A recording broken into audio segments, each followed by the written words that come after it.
I, a 28-year-old male, was supposed to marry my fiancée, Amy, a 27-year-old female, last week, and honestly, I'm still trying to process everything that happened. We'd been together for 4 years and I seriously thought she was my soulmate.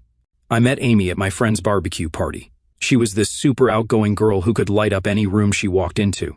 Not going to lie, she was way out of my league, smart, gorgeous, and could make anyone laugh. Our first date was actually hilarious. I took her to this fancy restaurant trying to impress her, but they messed up our reservation.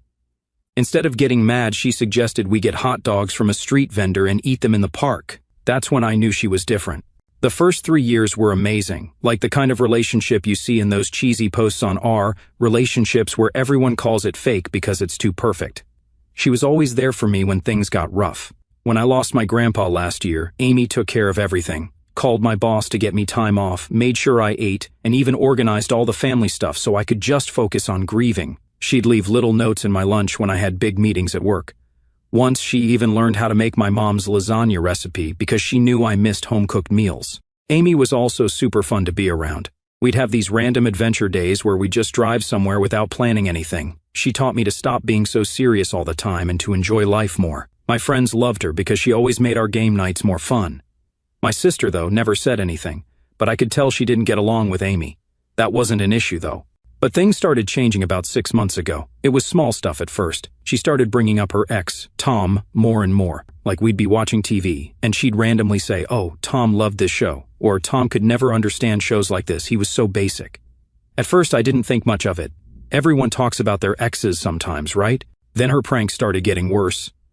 Amy always liked jokes and pranks, but they used to be fun ones we'd both laugh at. Like this one time, she replaced all my socks with bright pink ones before an important meeting. It was funny because she knew I had these shoes where no one would see them anyway.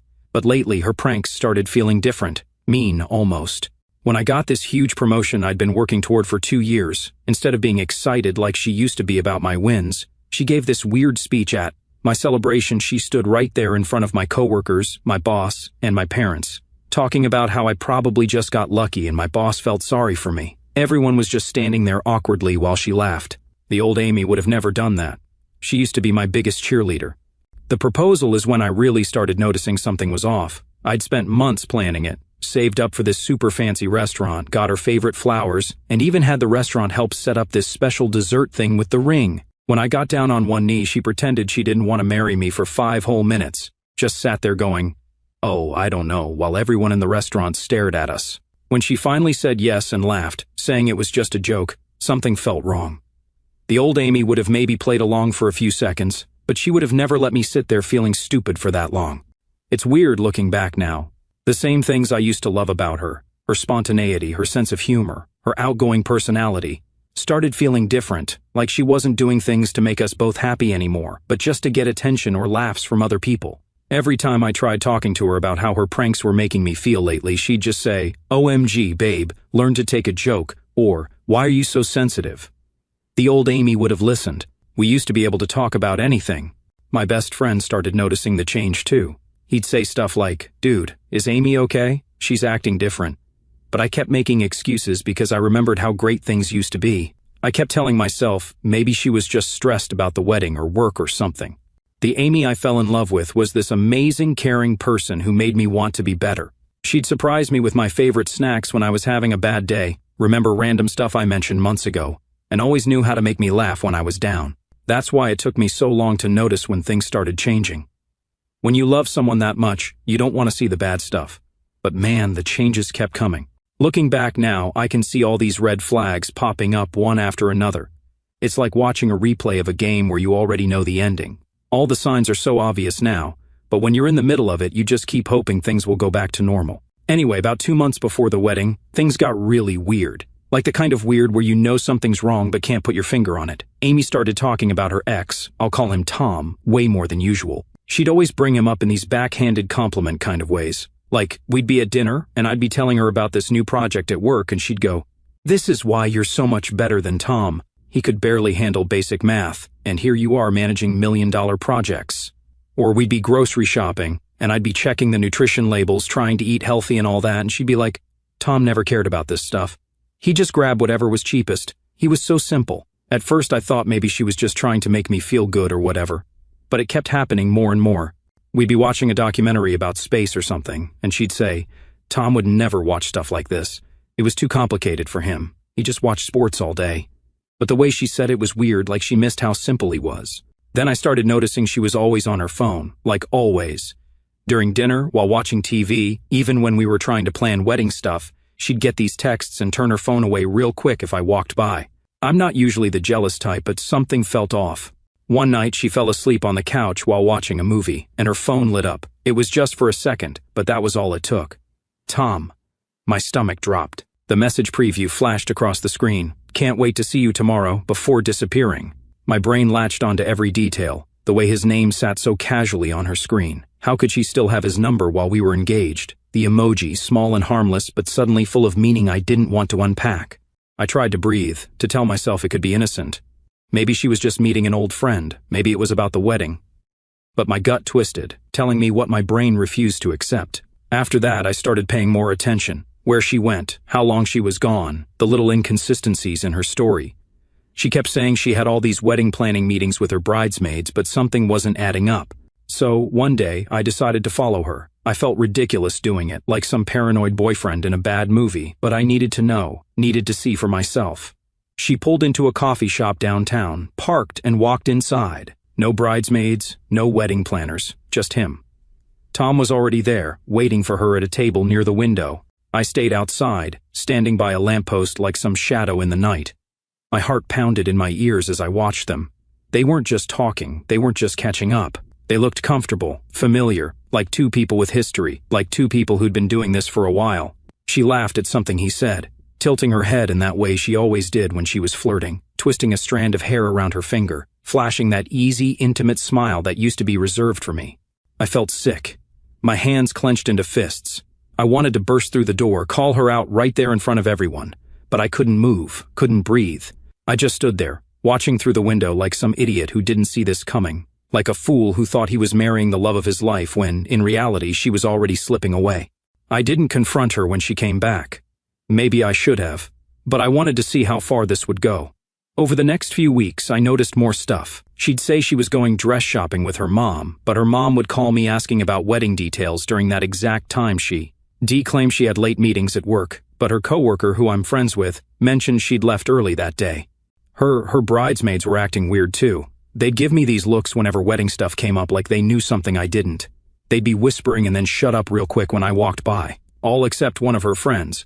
I'll call her Jen. She's this quiet bridesmaid who works at my company. She always seemed uncomfortable when the other bridesmaids were giggling about something. I remember this one time we were at the wedding venue, doing some planning, and Amy was going on about how Tom could never afford a place like this, how he still lived in his college apartment with roommates. But she had this weird tone, almost like she thought it was cute. Then she looked at me and said, "That's why you're so much better, babe. You've got actual ambition." Tom was just simple. But the way she said simple, it was like she was remembering something nice. Jen pulled me aside that day, looking really nervous. She started saying something like, "Look, there's something you should..." But Amy came back right then, and Jen just walked away real quick. The final straw was when I overheard Amy on the phone in our backyard. She thought I was at work, but I'd come home early with a headache. She was laughing about something and said, "Yeah, he has no idea. He thinks I'm at wedding planning meetings." Then she saw me through the window and hung up super fast, tried to play it off like she was talking to her sister about a surprise for me. I knew right then our relationship was over, even before I knew exactly what was going on with her and Tom, before I found out about her stupid prank plans, before any of the wedding day stuff. I knew we were done. The trust was just gone. But here's the thing, I didn't say anything. Call me petty, but I wanted to see what she was planning.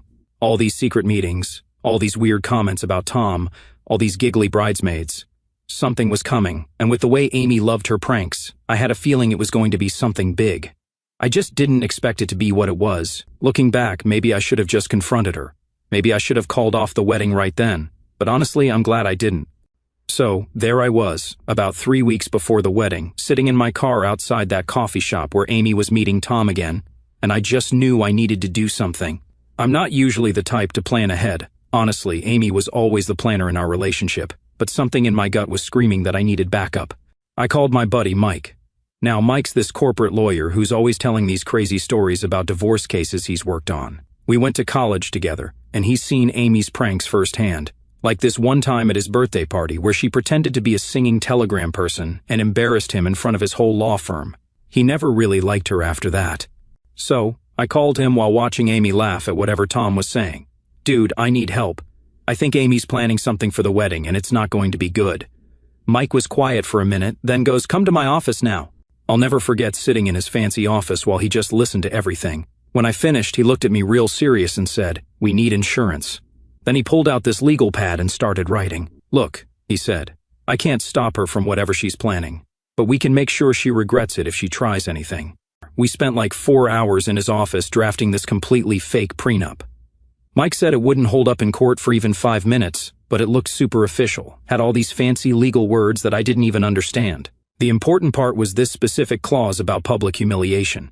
I still have a photo of it on my phone. If either party engages in deliberate public embarrassment or humiliation of the other party before the signing of this contract, all jointly planned financial obligations will be immediately nullified, and the offending party must issue a public apology.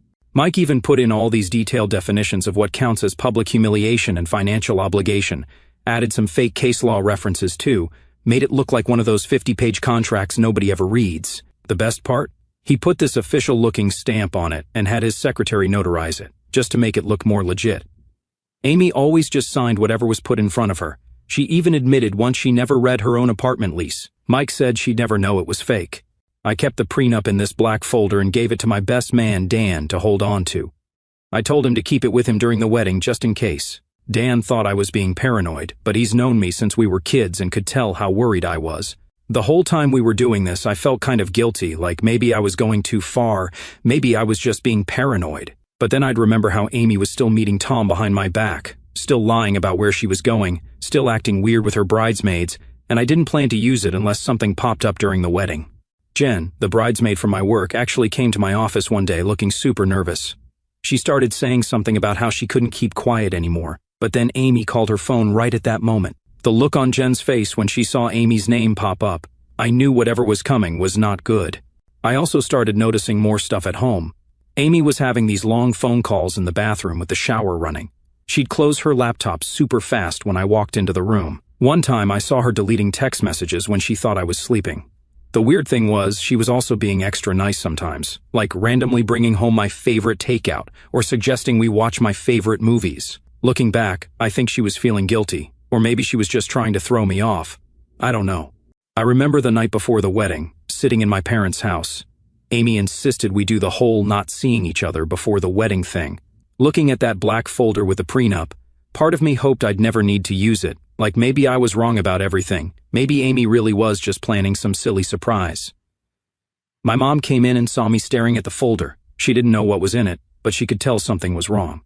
She sat down next to me and said, "You know you don't have to go through with this if you're not sure." I just told her everything was fine. I put the folder in Dan's bag that night, told him to keep it close during the ceremony. He made this joke about how it was like in the movies where someone always objects at the wedding, but neither of us was laughing. The whole time I was getting ready the next morning, I kept thinking about that folder, hoping I wouldn't need it, but also feeling weirdly calm knowing it was there, just in case. The morning of the wedding was actually perfect, like weirdly perfect. Everything at the venue looked amazing. All the decorations were exactly how Amy wanted them. The whole time I was getting ready with my groomsmen, I kept thinking maybe I was wrong about everything. Maybe I was just being paranoid. Dan, my best man, kept checking on the folder like it was his job. He'd pat his bag every few minutes, making sure it was still there. My other groomsmen thought he was checking for the rings and kept making fun of him for being so nervous. My mom was already crying before the ceremony even started. Happy tears, she thought. My dad kept straightening my tie even though it was fine. Looking back now, I think they both knew something was off but didn't want to say anything. I remember standing at the altar, watching everyone take their seats. Amy's bridesmaids were all giggling and whispering to each other, all except Jen, who looked like she was about to throw up. She wouldn't even look at me. Then the music started playing, and everyone stood up. Amy walked in with her dad, and honestly, she looked beautiful, like actually perfect, which just made everything that happened next so much worse. The ceremony started normal. The priest was doing his thing, talking about love and commitment and all that. I was actually starting to feel stupid about having that prenup in Dan's bag. Then we got to the vows. Right before we were supposed to say our vows, Amy did this thing where she grabbed the mic from the priest. He looked super confused, but she just gave him this big smile like, "Don't worry about it." Then she says, all excited, like she's hosting a game show or something, "I have a little surprise for my wonderful soon-to-be husband." My stomach just dropped. Dan immediately put his hand on his bag where the folder was. I saw my dad sit up straighter in his seat. Amy turns to face all our guests with this huge smile and goes, "Ladies and gentlemen, let's give a warm welcome to the real love of my life." The doors at the back of the venue open, and in walks the gentleman Tom, like he was in some kind of movie or something, just strolling down the aisle with this stupid grin on his face while everyone's turning around in their seats, trying to figure out what's happening. My mom gasped so loud you could hear it across the room. My sister actually stood up, like she was ready to fight someone. One of my aunts just said, "Oh, no," really loud. But Amy wasn't done. She's standing there, beaming like she just won an award or something, and starts going on about how she just couldn't say "I do" without making sure Tom approved first because he was such a big part of her life. And they'd been talking a lot lately. Then this idiot, Tom, actually walks up to the altar and claps me on the back, like we're friends or something. He's got this smirk on his face that I just wanted to punch off. Most of the bridesmaids are giggling like this is the funniest thing they've ever seen. The priest looks like he wants to disappear. Jen's actually crying now, like full-on tears running down her face. But Amy wasn't done, not even close. She pulls out her phone and goes, "Oh, and I have something else to show everyone." She started scrolling through this group chat with her bridesmaids. "Look, babe," she says, showing me her screen. "We've had this little pool going. The girls and I have been taking bets." I'm looking at these messages and I swear my brain just stopped working for a second. These girls, who were supposed to be helping Amy plan our wedding, had been betting actual money on whether she'd go through with it. One of her bridesmaids had bet $200 that Amy would fake cold feet right before the ceremony. Another had $150 on me crying at the altar.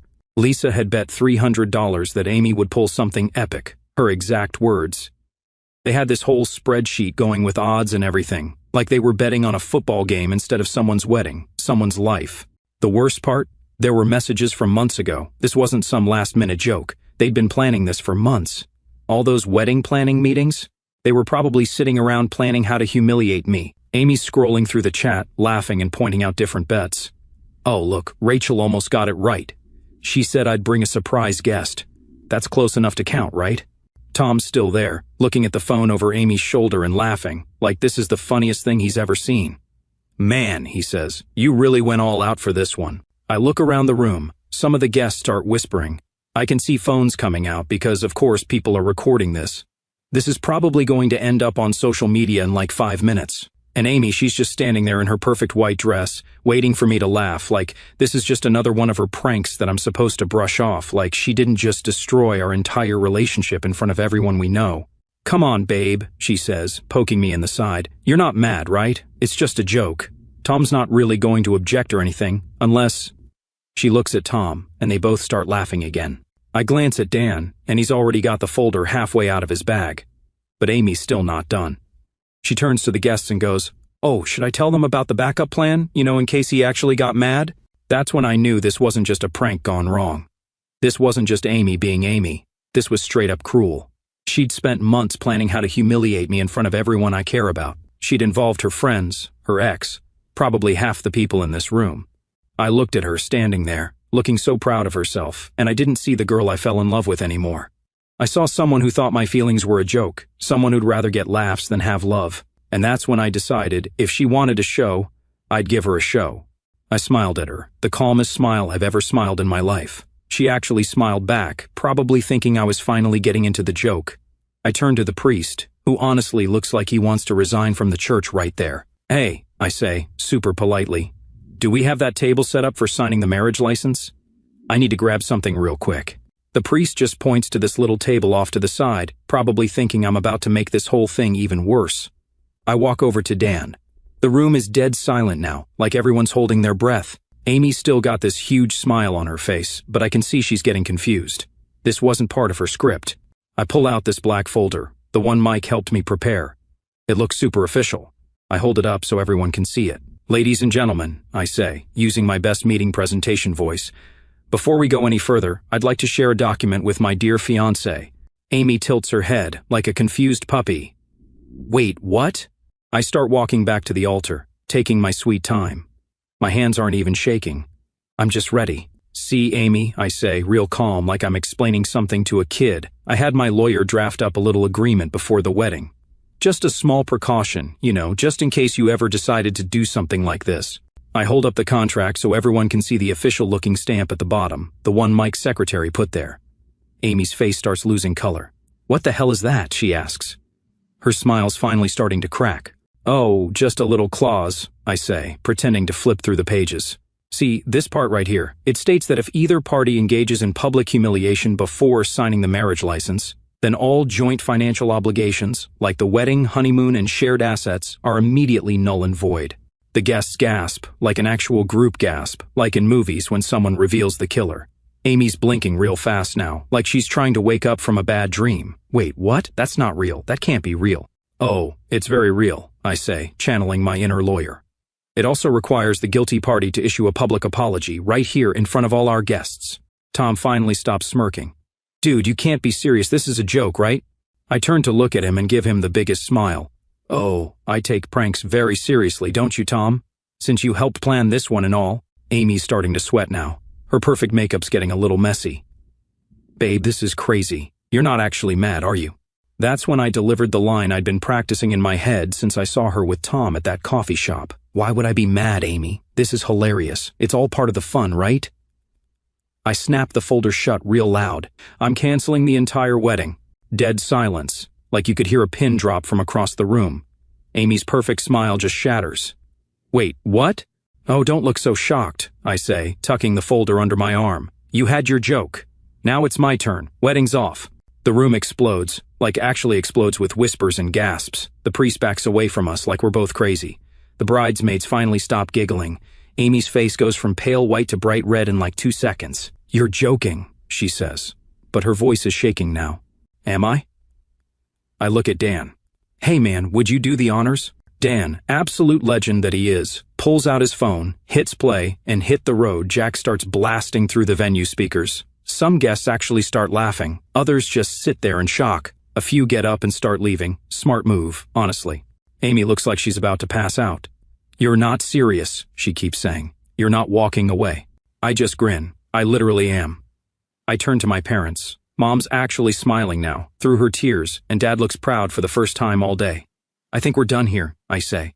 My dad immediately stands up and starts telling guests the wedding is over. Always the practical one, my dad. Then I turn back to Tom, who's trying to slowly back away from the altar. "Hey Tom," I call out, "you like stealing people's fiancés, right? Well, congrats. She's all yours." That finally wipes the smirk off his face. Amy spins around to look at him. "Tom, tell him this is stupid!" But Tom's already heading for the door.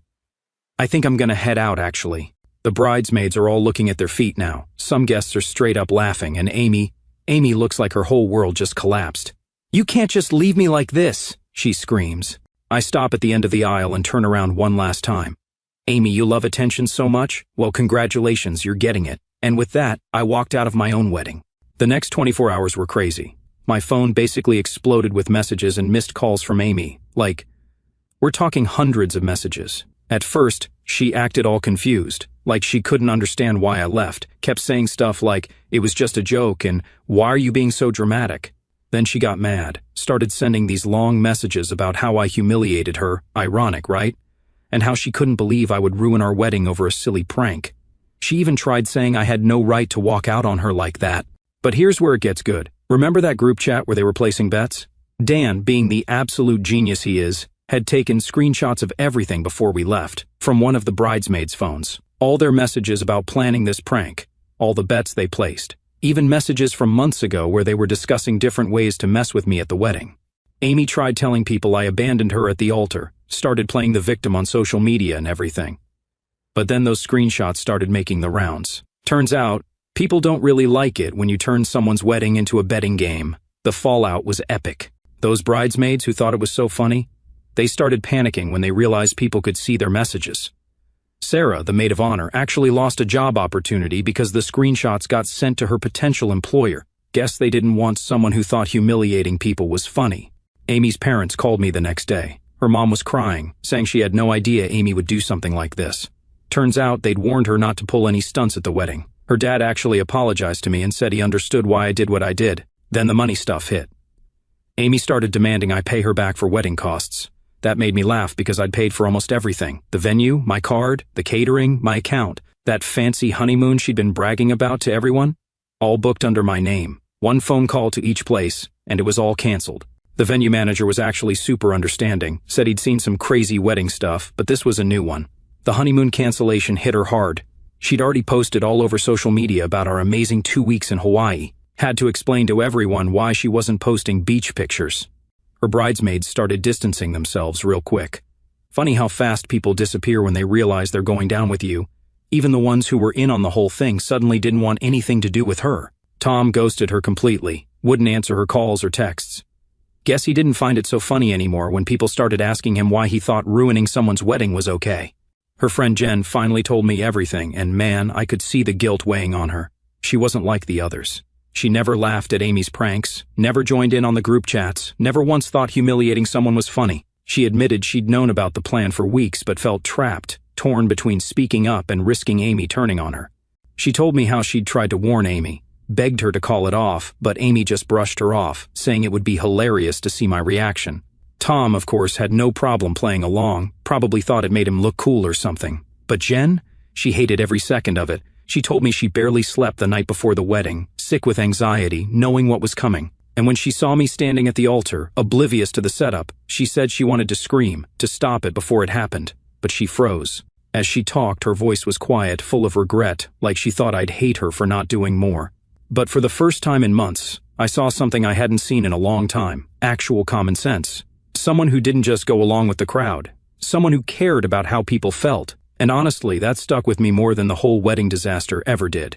A week after everything, Amy showed up at my apartment, looking like she hadn't slept in days, still wearing her engagement ring. She started crying about how sorry she was, how she never meant for things to go this far, how she still loved me, and we could fix this. I just handed her an envelope. Inside was an invitation to a fake wedding rehearsal. Same venue, same time as our wedding was supposed to be. The guest list? Everyone who saw her little prank. No groom's name, just a note saying, "Now we're even." She stood there, reading it like 5 times before she got it. When she looked up, I just shut the door in her face. Remember all those phones recording at the wedding? Yeah, clips started showing up online. People started calling her the bride who got left as a joke. Her own prank turned into a meme. Some of Amy's friends tried defending her online, saying I should have taken the joke better. But then more screenshots would appear, showing how long they'd planned this, how much money they bet, all the mean things they said about me in their group chat. Amy tried reaching out through mutual friends, saying she'd learned her lesson. But every time someone showed me her messages, they'd end up seeing the screenshots too. Pretty soon she ran out of people willing to speak up for her. It's been 6 months since the wedding that never was, and Amy never really bounced back. She kept trying to claw her way back into my life, sending messages about how she could fix everything if I just gave her another chance. Like, chances were some unlimited resource she hadn't already burned through with every one of her stupid pranks. But I was done. Her bridesmaids, the same ones who laughed along with her, didn't stick around either. Sarah, the ex-maid of honor, even sent this long-winded apology about how she should have warned me and felt awful about what happened. Too little, too late. Tom? He blocked Amy on everything and started telling people he was manipulated into the whole thing. Last I heard, he moved back to his hometown and works at his dad's store now.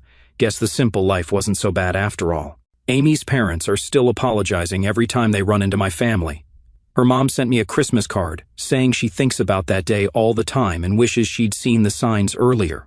Her dad actually helped me sell the house Amy and I were going to move into. But here's the weird part. Something good actually came out of this whole mess. Jen and I started getting coffee sometimes, just talking, you know. Turns out Jen had liked me for a while, but obviously never said anything because I was with Amy. We started hanging out more. Nothing serious at first, just lunch breaks at work, maybe grabbing dinner sometimes. She's different from Amy in every way possible. Quiet, kind, thinks about other people's feelings, never tries to make jokes at someone else's expense.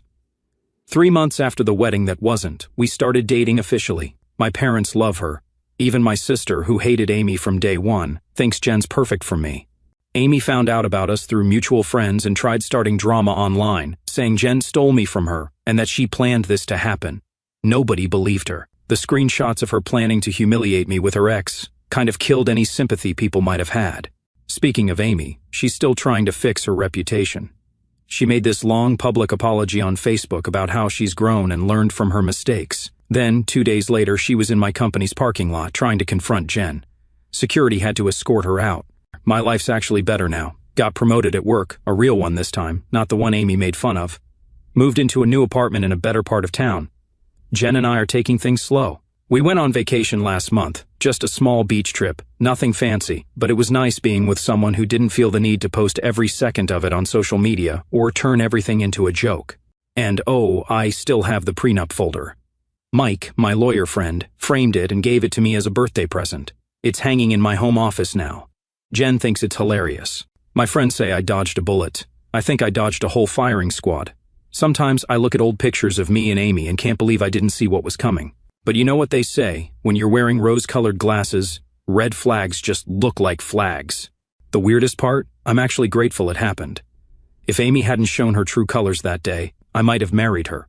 I might have spent years dealing with her pranks and jokes and never known she was meeting up with Tom behind my back. And instead, I'm with someone who respects me, someone who thinks love isn't about pranks or social media likes or humiliating your partner for laughs. So, yeah, that's where everyone ended up.